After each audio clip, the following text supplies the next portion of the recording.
الفاتحة. أعوذ بالله من الشيطان الرجيم. بسم الله الرحمن الرحيم. الحمد لله رب العالمين الرحمن الرحيم مالك يوم الدين إياك نعبد وإياك نستعين اهدنا الصراط المستقيم صراط الذين أنعمت عليهم غير المغضوب عليهم ولا الضالين آمين. السلام عليكم ورحمة الله وبركاته. الحمد لله رب العالمين والصلاة والسلام على أشرف الأنبياء والمرسلين وعلى آله وصحبه أجمعين. رب اشرح لي صدري ويسر لي أمري واحلل عقدة من لساني يفقه قولي. سبحانك لا علم لنا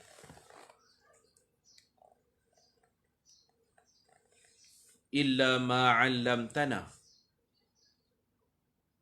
إنك أنت العليم الحكيم.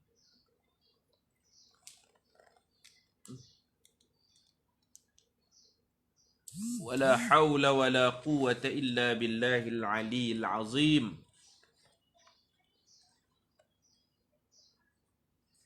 Ada suara? Dengar tak? Dengar? Alhamdulillah. Rabbi syrah li sadri wa yassir li amri wahlul 'uqdatam min lisani yafqahu qawli wala hawla wala quwwata illa billahil 'aliyyil 'azim. Bismillahi ma syaa Allah la quwwata illa billah ma syaa Allah kullu ni'matin min Allah ma syaa Allah al-khairu kulluhu biyadillah ma syaa Allah la yasrifu as-su'a illa Allah. Amma ba'du. Alhamdulillah, petang ini kita akan memulakan kelas pertama kita menggunakan kitab 40 hadis tentang hukum fiqh, Al-Arba'in fil Ahkam. Kitab 40 hadis tentang hukum fiqh ini disusun oleh Imam Al-Hafiz yang menghafal hadis sebanyak 1000 buah paling kurang. Orang yang hafal hadis matan dan sanad paling kurang 1000 buah, maka dia digelar Al-Hafiz. Al-Mundhiri, gelaran pertama dia Al-Hafiz kerana berjaya menghafal paling kurang 1000 buah hadis dengan sanad dan dengan matannya, dengan nama-nama perawi semua dihafal. Dan dia juga dipanggil Al-Mundhiri, seorang pendakwah yang memberi bekas, memberi kesan di hati orang ramai untuk insaf. Daripada inzar, peringatan, seorang pemberi peringatan yang boleh peringat orang, boleh tegur orang, menginsafkan orang, mendekatkan orang kepada Allah Subhanahu wa ta'ala. Adapun nama dia, nama pengarang ni, nama dia Abdul Azim bin Abdul Qawi, digelar Al-Hafiz Al-Mundhiri. Nama dia Abdul Azim. Dia digelar Al-Mundhiri kerana dia berjaya menginsafkan ramai orang. Dengan tulisannya yang sangat masyhur, sebuah kitab hadis, At-Targhib wa Tarhib.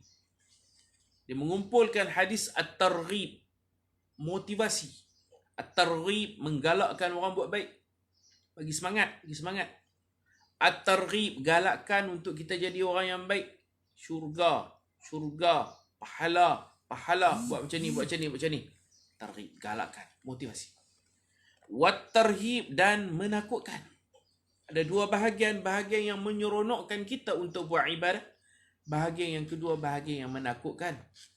Takut nak buat maksiat dan takut juga ibadat kita ditolak oleh Allah dengan ancaman-ancaman dosa, penghapusan pahala ibadat. Itu dia bawa satu judul yang sangat terkenal, kitab At-Targhib wa Tarhib. Dan banyak lagi kitab-kitab yang beliau susun, boleh tengok dalam mukadimah biodata ringkas Imam Al-Munziri rahimahullah. Dia juga mendapat gelaran Zakiyuddin, yang memiliki agama yang bersih. Zaki, yang bersih. Alhamdulillah, ana Hamidun, kawan baik ana ni. Kawan baik ana. Alhamdulillah sihat walafiat. Entah apa khabar? Mudah-mudahan sihat insya-Allah.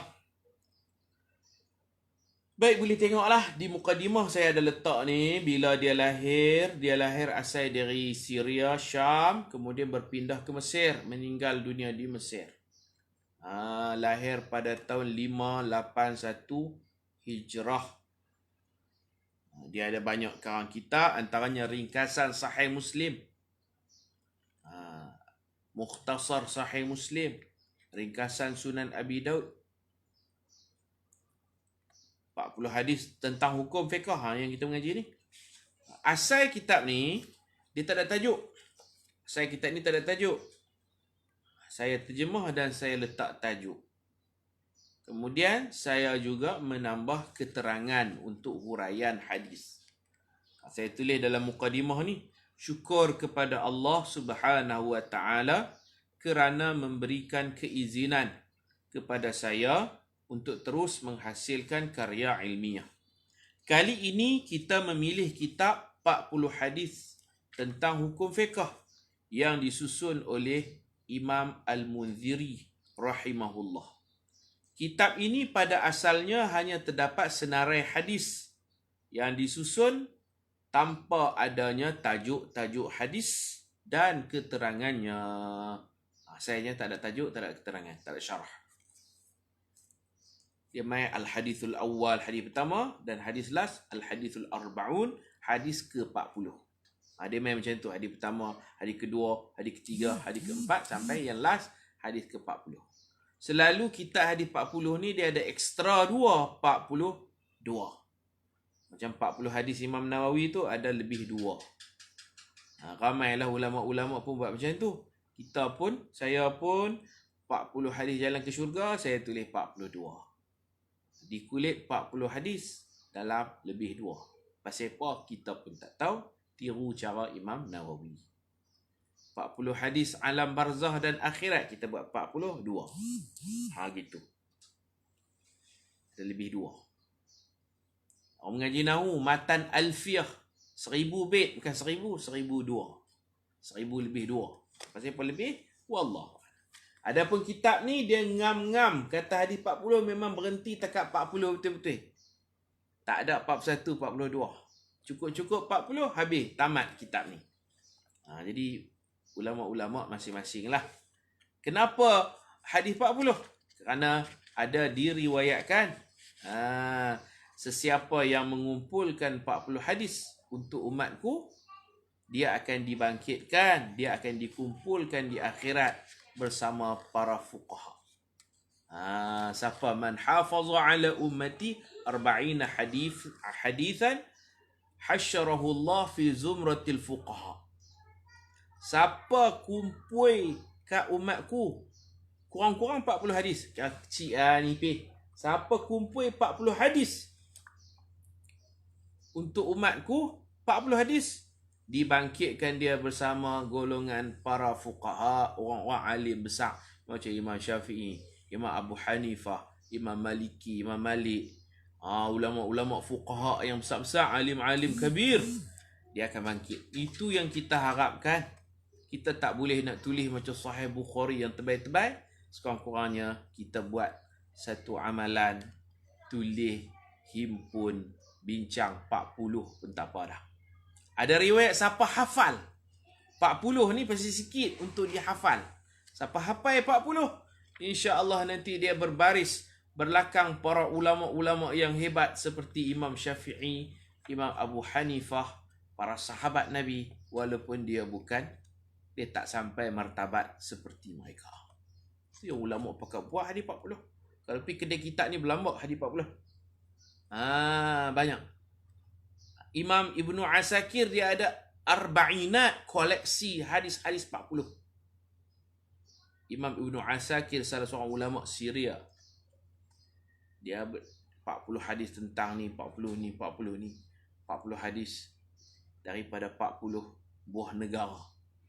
40 hadis yang dia pergi ambil daripada tok guru negara ni 40 buah negara, dia buat satu kitab 40 hadis daripada 40 buah negara. Dia banyak, dia ada koleksi dia. Imam Nawawi pun ada 40 hadis, Imam Munziri pun ada 40 hadis. Kita di Malaysia ni pun kita tiru-tirulah. Kumpul kitab kecil 40 jalan ke syurga, 40 hadis Nabi Muhammad bercerita, baru khatam pagi tadi kan. 40 hadis Syekh Ahmad Fahmi Zamzam, tuan guru kita, akhlak mulia 40 hadis peristiwa akhir zaman, 40 hadis penawar hati. Banyak 40 hadis.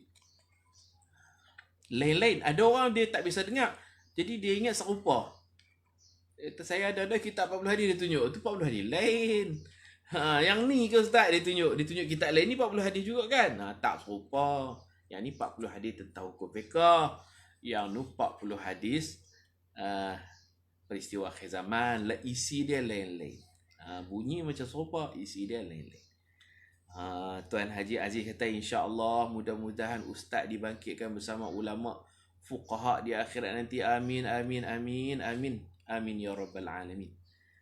Tuan-tuan pun serupalah. Kita faham 40 hadis, kalau nak mantap lagi tak hafal. Hadis-hadis pendek-pendek lagi tak hafal, bagi cukup 40. Hadis apa pun tak apa. Hadis pendek-pendek hafal 40. Hadis innamal a'malu binniyat. Hadis al-kalimatu at-tayyibatu sadaqatun. Cakap sopan santun itu sedekah. Boleh satu. Al-kalimatu at-tayyibatu, perkataan yang baik, sopan santun, sadaqah. Al-kalimatu at-tayyibatu sadaqatun. Boleh satu. Cari hak pendek-pendek. PKP ni cari hak pendek-pendek hadis kita hafal.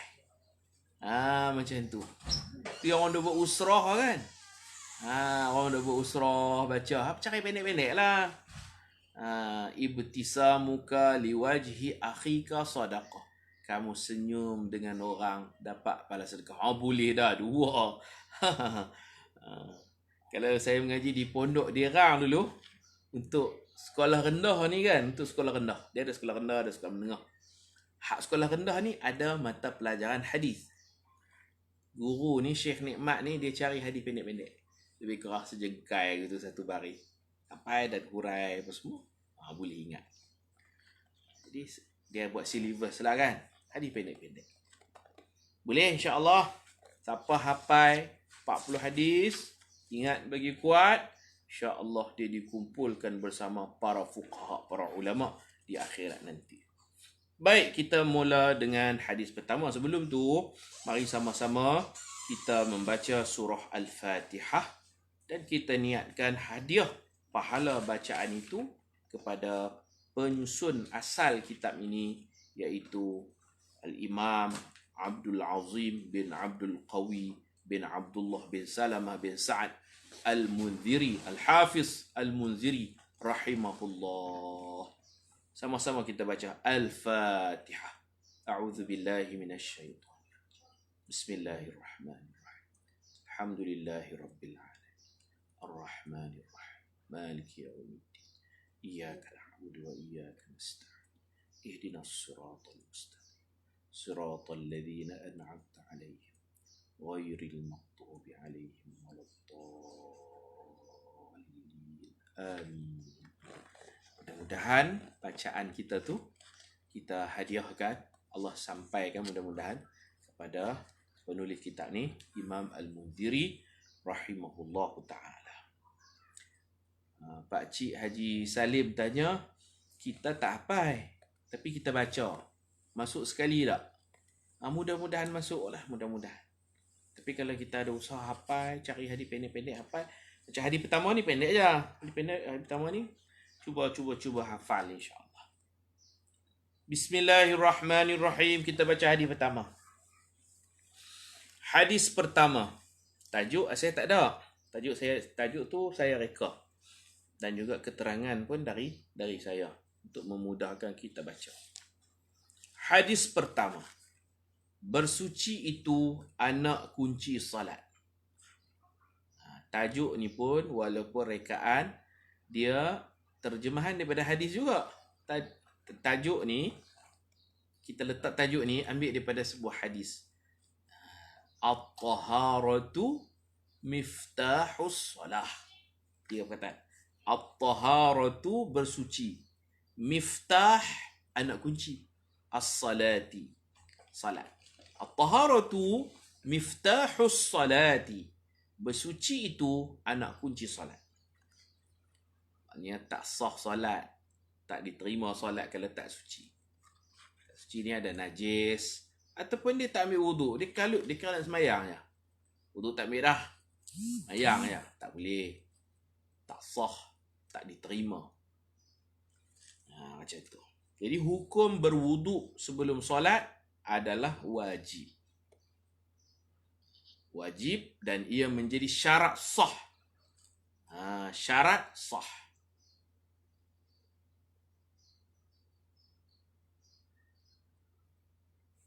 Okey. Hukum ambil wuduk, bersih badan, bersih pakaian, suci semua ni, dia wajib dan dia ada dua, wajib dan syarat sah. Ni kalau tak buat, tak sah. Ulama kata dia ada dua hukum, yang pertama wajib, yang kedua syarat sah. Sebab kalau kata wajib je tak cukup. Dalam mazhab Hanafi, perkara yang wajib kalau tak buat kadang-kadang sah juga. Contoh dalam mazhab Hanafi, baca Fatihah dalam sembahyang tu hukum dia wajib. Bagi mereka tak baca Fatihah pun sah, tapi berdosa jelah. Jadi kalau kata wajib saja tu, ada yang wajib, tak buat wajib, sah lagi. Contohnya dalam mazhab Hanafi lah, baca Fatihah tu wajib. Tak baca Fatihah, dia pergi baca surah lain, Fatihah tak baca. Sembahyang dia sah tapi berdosa. Tetapi yang ni, sepakat ulama, ijma' ulama, berwuduk sebelum solat wajib dan syarat sah. Maknanya bukan wajib biasa-biasa, tak boleh tinggal. Kalau tinggal tak sah. Gitu. Dari mana ulama kata berwuduk, bersuci sebelum solat, mandi wajib. Kalau perlu mandi wajib, mandi wajib. Kalau tak pun ambil wuduk. Dia wajib dan syarat sah. Ulama ambil mana? Wajib ulama ambil daripada ayat Quran. Surah Al-Ma'idah ayat 6. Arahan Allah menunjukkan wajib. Allah Ta'ala kata, Ya ayyuhalladzina amanu. Wahai orang beriman. Hak ni wajib ni. Idza qumtum ila salah. Apabila kamu nak salat. Faghsilu. Situ fi'il amar. Al-amru lil wujub. Fi'il amar membawa makna arahan. Arahan membawa makna wajib. Sebelum kamu salat, wahai orang beriman. Faghsilu. Arahan. Basuh muka, faghsilu wujuhakum. Allah mengarahkan kita basuh muka. Wa aydiyakum ilal marafiq. Allah suruh kita basuh tangan sampai siku. Maka suruhan al-amru lil wujub. Suruhan membawa makna wajib. Wajib, ada mazhab kata wajib boleh tinggal, sah. Ada. Yang ni tak boleh tinggal. Sebab dia menjadi syarat. Syarat tu ambil mana pula? Wajib berdasarkan firman Allah surah Al-Ma'idah ayat 6. Faghsilu wujuhakum, itu tanda wajib. Syarat hadis, kita gabung dengan hadis. Nabi kata la yaqbalullah salatan bighairi tuhur. Allah tak terima salat kalau tak suci. Maka hadis menunjukkan syartun min syurutis sihhati salat. Satu syarat daripada syarat sah salat, kena berwuduk dulu. Hadis syarat. Ayat Quran wajib. Jadi dia ni wuduk sebelum solat ni, dia wajib dan dia juga syarat sah solat. Dia bukan wajib biasa-biasa. Dalam mazhab Syafi'i, wajib tak buat memang tak sah lah, automatik. Tapi ada mazhab, kalau tinggal wajib masih sah. Ada pun wuduk. Tinggal wuduk, maknanya kita meninggal perkara wajib dan dia juga syarat. Maka orang solat tak ambil wuduk, tak sah. Imam Al-Munziri meletakkan hadis ini di awal kitab. Tujuannya, kata ulama, kerana pada zamannya terdapat fatwa orang yang pi semayang mayat dalam keadaan tak ada ayat semayang. Bila pi semayang mayat, orang dah buat saf, ada fatwa kata tak ada ayat semayang. Masuk saf, terus semayang, tak ambil ayat semayang pun tak apa semayang mayat. Maka Imam Munziri nak bagi tahu pandangan dia, dan itulah pandangan yang muktamad, semayang mayat ke, semayang apa ke, tak ada ayat semayang, kena ambil semayang dulu.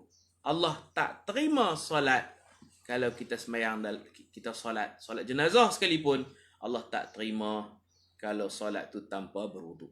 Lambat pun lambat ambil semayang tu. Ada pandangan kata kita main lambat, orang dah semayang mayat, Allahu Akbar, kita masuk masjid, masuk saf takbir tu. Buta gitu je. Tak apa mayat-mayat bukan semayang 5 waktu. Imam Munziri nak bagi tahu dak, mayang-mayat pun tak boleh. Kena ambil wuduk dulu. Apa-apa semayang. Sebab dalam hadis ni datang secara umum. La yaqbalullahu salatan. Allah takkan terima semayang apa-apa pun. Dipanggil am dalam ilmu usul fiqh. Dipanggil umum. Secara umum. Semayang sunat ke? Semayang fardu ke? Semayang 5 waktu ke? Semayang 5 waktu tu fardu ain. Semayang jenazah ke? Semayang jenazah tu fardu kifayah. Semayang qada ke? Semayang tunai ke? Semayang malam ke? Semayang siang ke? Apa-apa jenis semayang, tak boleh kita semayang tanpa berwuduk. Maknanya dia nak dia nak kritik segelintir ulama yang memfatwakan boleh semayang jenazah tanpa ambil wuduk dan tanpa tayamum. Dia nak habaq kalau tak berwuduk, tayamum pun tak sah. Dan berdosalah semayang tu. Tak ada semayang, pergi semayang. Dengan sengaja, berdosa. Bahkan sebahagian ulama mazhab Hanafi kata boleh membawa kepada murtad. Na'udzubillah, main-main dengan ibadat. Hang tak ada semayang, pergi semayang apa? Kalau lupa, tak apalah. Kita semayang terlupa. Tengah-tengah semayang baru teringat, Allah, aku tadi kencing tadi, aku tak ambil wuduk. Allah. Tu tak apalah, mudah-mudahan Allah memberi pahala, tapi kena semayang lain lah. Bila teringat tu, kena keluar semayang. Tak boleh terus semayang. Kita tahu kata kita batal, jangan terus semayang. Hatta duduk tahiyat akhir tu, terkentut. Tahiyat akhir tu terkentut dengan yakin memang keluar angin. Kalau wah-wah, keluar tak keluar, kira tak keluar. Kalau yakin keluar angin, bunyi, bau ke, bau busuk ke, memang keluar sungguh, duduk tahiyat akhir. Kita tak boleh perhabis pergi bagi salam. Tak boleh. Batal, keluar terus. Batal, tidak boleh kita teruskan salat. Kerana Allah tak terima salat orang yang tidak berwuduk, orang yang batal wuduk. Bahkan dia dikira haram kerana dia buat ibadat dalam keadaan dia tidak berwuduk. Dia teruskan salat, dia berdosa. Dan ditakuti dalam mazhab Hanafi kata boleh menjadi murtad sebab dia berpura-pura dalam ibadat, dia mempermainkan ibadat. Kita semayang, kita teringat Allah, aku tak habis semayang tadi, keluar. Ada orang dia jadi imam, tengah-tengah jadi imam, teringat Allah, aku tak mandi wajib ni. Pergi balik mandi terus. Keluar lah tu. Jangan sambil berdiri, pergi rokok dulu, pergi i'tidal dulu, sekali baru nak lari. Jangan. Ustaz, ada tak mazhab kata tak wajib? Semua mazhab wajib kena berwuduk sebelum jenazah. Qila, ada pendapat dhaif yang kata semayang jenazah tak perlu berwuduk. Tu Imam Al-Munziri nak menentang pendapat tu lah. Tu dia umai hadis ni. Dia nak menentang pendapat yang kata semayang jenazah tak perlu wuduk. Dia nak abang kata kena wuduk. Kena wuduk. Tak wuduk, Allah tak terima. An Abdullah bin Umar radhiyallahu anhuma qala sami'tu Rasulullah sallallahu alaihi wasallam qala la yaqbalu Allah salatan bighairi tuhur wala sadaqatan min ghulul, rawahu Muslim bi raqam 224, nombor hadis 224 dalam Sahih Muslim. Hadis dalam kitab ni semua sahih. Hadis dalam kitab ni Imam Al-Munziri buat semayang istikharah, kemudian dia pilih 40 hadis. Ada yang dia ambil daripada Sahih Muslim, ada yang dia ambil daripada Sahih Bukhari. Ada yang daripada dua-dua kitab. Kita larilah semua Sahih Bukhari, Sahih Muslim. Kita akan jumpa macam tu je hadis dalam kitab ni.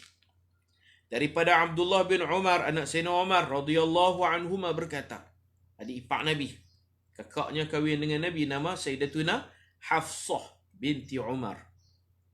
Aku mendengar Rasulullah sallallahu alaihi wasallam bersabda, tidak diterima solat tanpa bersuci. Dan tidak diterima sedekah daripada pengkhianat. Ghulul. Ghulul ni asalnya orang yang pergi perang, kemudian mengambil harta rampasan perang senyap-senyap sebelum dibahagikan. Mana pengkhianat? Orang pecah mana?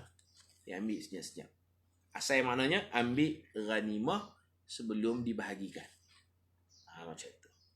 Kan dalam Quran ada ayat Quran, ada orang kata Nabi ambil harta rampasan perang. Ada satu perang tu harta rampasan hilang. Kemudian ada orang ni dia menuduh Nabi. Di kalangan orang Islam ni mungkin munafik ke? Dia pun kata takkan Nabi ambil apa? Ada orang lain ambil, dituduh Nabi. Buruk sangka kepada Nabi.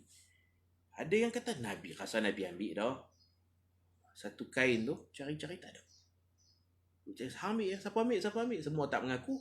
Ada seorang ni dia mulut dia kata, rasa Nabi ambil, Nabi teringin tu. Allah turun ayat Quran. Wa ma kana li nabiyyin an yaghul. Wa ma kana li nabiyyin an yaghul. Tidak patut bagi seorang nabi bersikap pengkhianat. Awak hampa buruk sangka awak hang ingat Nabi jenis tu ke? Jangan duk tuduh Nabi. Allah membela Nabi. Orang lain yang ambil.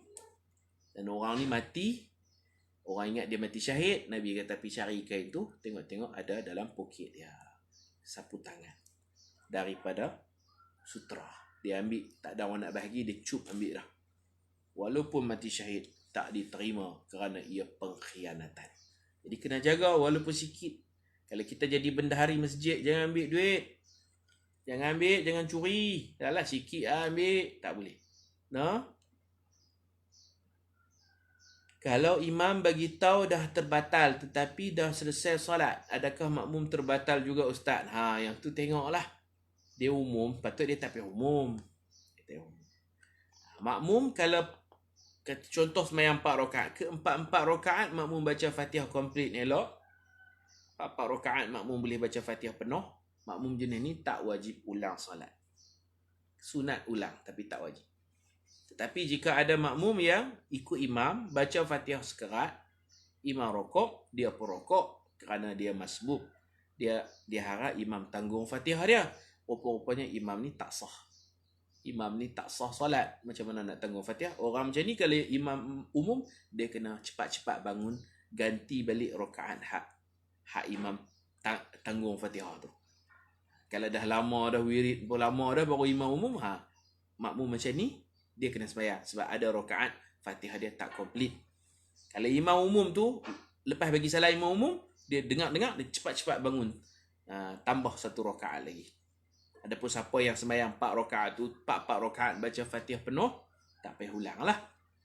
Sunat ulang, tapi tak wajib ulang. Itu. Itu kita jumpa dah dulu dalam kitab Tanwirul Masalik. Kalau imam batal, makmum tak batal.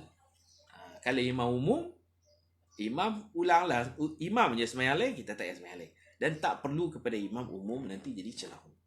Imam tak payah umum. Imam balik rumah, ambil wuduk. Ataupun kalau lupa mandi, balik rumah mandi. Tak payah umum. Umum ni dia akan jadi kontroversi, dia akan jadi celah. Yang wajib ulang, imam. Adapun makmum, kalau imam umum, macam tu. Sebahagiannya tak perlu ulang, tak wajib ulang. Sebahagiannya kena tambah rakaat dengan cepat. Ataupun kalau dah lama, pengumuman ni dah lama. Habis baca doa baru umum. Yang tu, mana-mana makmum yang semayangnya tidak cukup Fatihah, dia mengharapkan imam tanggung. Imam nak tanggung apa? Imam pun tak sah. Imam kata minta maaf lah. Aku nak tanggung Fatihah apa-apa. Aku sendiri pun tak sah. Yang tu, makmum macam tu kena mayang lain. Kesian kan dia, Pak? Tak umum lah. Tak wajib pun umum. Baik. Tidak diterima solat tanpa bersuci. Di sini kalau kita mengaji bahasa Arab, usul fiqh dipanggil ini dalil umum. Solat apa pun Allah tak terima. Dia ada di sini. La ni nafi yang panggil. La yaqbalullah. Lepas tu salatan ni nakirah. Dalam kaedah usul fiqh disebut begini. An-nakiratu fi siyaqin nafi tufidul umum. Itu usul fiqh. An-nakiratu, perkataan nakirah. Mana perkataan nakirah? dekat salatan, kata yang tak ada alif lam ni. Boleh je Nabi sebut as-salah, tapi Nabi sebut salatan dalam bentuk tanwin. Salatan, ada tanwin kan? Ada 2 baris tu, salatan. Tan tu 2 baris. Dipanggil nakirah. An-nakiratu fi siyaqin nafi, perkataan nakirah dalam ayat penafian. Mana penafiannya? La yaqbalullah, tu penafian. Allah tak terima. Tak tu nafi ya. Apa maksudnya? Tufidul umum, membawa makna umum. Allah tak terima semua jenis semayang. Semayang apa-apa pun. Ayus salah, apa-apa solat pun Allah tak terima. Dia membawa makna la yaqbalullah ayya salatin. Apa-apa solat pun Allah tak terima. Solat apa? Solat fardu ka, solat sunat ka, solat tunai ka, solat qada ka, solat wajib ka, solat fardu ain ka, fardu kifayah ka, solat duduk ka, solat berdiri ka, solat orang sihat ka, solat orang sakit ka, Allah tak terima kalau tak bersuci. Kecuali kata ulama, dia nak bersuci tapi tak ada air. Nak tayamum pun tak boleh. Hak tu dia terpaksa semayang hormat apa? Hormat waktu. Hak tu Allah terima lah insya-Allah. Tapi apa? Tapi kena qada balik. Tapi kena qada balik. Kalau semayang tu tanpa wuduk, tanpa tayamum, nanti kena qada balik. Kena qada balik. Baik, tu ada tu an-nakiratu fi siyaqin nafi tufidul umum. Itu kaedah usul fiqh. Maknanya nak tahu hadis ni cara umum. Semayang apa pun Allah tak terima. Termasuklah semayang jenazah. Begitu juga sedekah Allah tak terima daripada pengkhianatan. Dia curi, betul dia sedekah. Robin Hood, Allah tak terima sedekah Robin Hood. Niat tidak menghalalkan cara. Keterangan, agama Islam amat menitik beratkan soal kebersihan dan kesucian. Perkara ini jelas terbukti melalui pensyariatan beberapa ibadat. Antaranya arahan berwudu sebelum mendirikan solat. Kita baca dah tadi, ayat 6 surah Al-Ma'idah. Mandi apabila ingin menghadiri perhimpunan orang ramai. Ini sunat. Bila nak pergi berhimpun rapat umum, kita sunat mandi. Ulama faham je lah. Kan Nabi kata nak pergi semayang raya mandi. Kan? Nak pergi Jumaat mandi. Ulama buat kesimpulan, raya Jumaat. Maksudnya apa? Ijtimak. Ijtimak sunat mandi. Yang ada dalilnya, nak pergi semayang raya, Nabi suruh mandi. Nak pergi semayang Jumaat, Nabi suruh mandi. Sehingga ulama sebut, kalau nak pergi semayang gerhana pun sunat mandi. Ulama yang sebut, kita nak pergi semayang gerhana. Semayang gerhana ni berjemaah ramai-ramai. Kita mandi dulu sebelum pergi semayang gerhana. Hak tu tak ada dalil daripada Quran hadis. Kalau cari dalam hadis, kata guru saya Syekh Mustafa Bura, mana ada, tak akan ada dalil sunat mandi sebelum pergi semayang gerhana. Quran tak jumpa, dalam hadis pun tak jumpa. Kenapa dalam kitab-kitab fiqh ulama kata nak pergi semayang gerhana mandi dulu?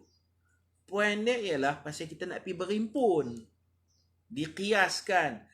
Hak mana ada dalil tu dikias kepada yang tak ada dalil. Nak pergi semayang Jumaat berhimpun kan? Nak pergi semayang raya berhimpun. Jadi ulama ambil sunat mandi, istihbabul ghusli lil ijtima'. Sunat mandi bila nak pergi berhimpun. Maka kita nak pergi pasar raya, orang ramai, mandi dulu sebelum pergi pasar raya. Mandi tu jadi mandi sunat. Kita niat sahaja aku mandi sunat. Sahaja aku mandi sunat maidin. Adakah sunat maidin? Ada. Fiqh ni dia berkembang, dia bukan jumud. Bukan sahaja aku mandi sunat Jumaat. Itu betul. Sahaja aku mandi sunat raya. Betul. Sahaja aku mandi sunat maidin. Ada. Nak pergi maidin, mandi dulu. Sebab nak pergi berhimpun. Sehari pakat bau ketiak, bau busuk. Tak syok lah. Jadi ulama kata sunat mandi sebelum pergi semayang gerhana matahari, sunat mandi sebelum pergi semayang gerhana bulan, sunat mandi sebelum pergi semayang minta hujan, sebab kita nak pergi rimpun ramai-ramai. Dekat kami ni ada penaga, pekan Ahad. Dulu kalau bukan PKP ramai pekan Ahad, hari Ahad. Orang jual ikan lah, jual apa lah. Pekan Ahad memang terkenal lah di Penang ni. Pekan Ahad Penaga. Kat kampung saya. Pekan Ahad Penaga. Ramai pekan hari. Jadi nak pi Penaga, pi hari Ahad, mandi dulu. Mandi rata seluruh badan. Niat apa Ustaz? Saja aku mandi sunat pekan Ahad. Tak ada pun lagi tak. Buat sendiri lah. Fiqh ni, dia berkembang. Dia bukan mandi Jumaat je. Bukan mandi raya je. Mandi pekat Ahad pun dah. Yang melawak juga. Nak pergi mana lagi? Nak pergi ramai-ramai lah. Nak pergi cucuk vaksin di satu bangunan tu ramai. Penjarakan. Ramai orang kan. Mandi dulu. Saja aku mandi sunat cucuk vaksin. Apa lagi mandi sunat? Saja aku mandi sunat. Pergi mana? Pergi klinik. Kan ada temu janji dengan doktor. Saja aku mandi sunat pergi klinik. Aku tu. Itulah fiqh. Ada benda yang ada dalil, ada benda yang ijtihad ulama. Tu yang saya tulis tu. Mandi apabila ingin menghadiri penghimpunan orang ramai. Sunat mandi bila nak pergi berhimpun. Tak mana-mana tempat. Taharah tu. Merapikan bulu-buluan di badan dan membersihkan pakaian. Allah berfirman dalam surah Al-Muddathir ayat keempat. Surah Muddathir ni antara wahyu yang awal turun. Mula-mula Iqra' Bismi rabbikal ladzi khalaq 5 ayat. Lepas tu turun pula surah Al-Muddathir. Ya, jadi dia wahyu kedua. Iqra' wahyu pertama, Muddathir ni wahyu kedua. Nabi sedang berselimut. Allah Ta'ala kata, ya ayyuhal muddathir, wahai orang yang sedang berselimut, qum fa'anzir, bangun, berikan peringatan. Tegur nahi mungkar. Lepas tu Allah Ta'ala sebut apa? Qum fa'anzir wa rabbaka fakabbir. Besarkan Tuhan. Wa thiyabaka fatahhir. Pakaianmu itu maka sucikanlah. Jaga kebersihan pakaian. Sebagai pendakwah, dia kena jaga bagi pakaian dia bersih. Pentingnya kesucian pakaian, suci hati, suci penampilan diri, bulu-buluan yang kemas, gunting rambut, apa semua rapi. Itu antara watak-watak syakhsiyah seorang pendakwah. Insan yang bersih bukan sahaja disukai oleh orang ramai, bahkan Allah juga menyayanginya. Allah berfirman dalam surah Al-Baqarah ayat 222, Innallaha yuhibbut tawwabin wa yuhibbul mutatahhirin. Maksudnya sesungguhnya Allah kasih kepada orang-orang yang bertaubat dan orang-orang yang menjaga kesucian. Kita berhenti takat ni dulu. Esok pagi kita sambung lagi insya-Allah. Muka surat 2 insya-Allah. Wallahu subhanahu wa ta'ala a'lam. Wa sallallahu ala sayyidina Muhammad wa ala alihi wa sahbihi wa baraka wa sallam. Walhamdulillahi rabbil alamin.